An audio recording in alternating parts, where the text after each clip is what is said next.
কৃষ্ণ 94 সংখ্যক শ্ৰীমন্ত শংকৰদেৱ সংঘৰ মূলৰ অধিৱেশনৰ শিবিৰসমূহ আপোনালোকে দেখিলে কিন্তু এই শিবিৰসমূহ আপোনালোকে কোনখন জিলাৰ বাবে কোনটো শিবিৰ সংৰক্ষিত হৈ আছে ইমান ধুনীয়া ধুনীয়া শিবিৰ বনাইছে কিন্তু ভকতসকল যিসকল আহিব বৈষ্ণৱপ্ৰাণ ভক্তবৃন্দক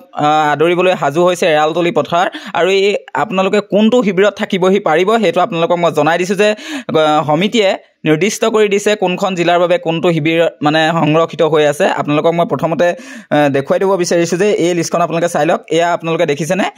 আপোনালোকে স্ক্ৰীনশ্বট মাৰি লওক যদি আপোনালোকে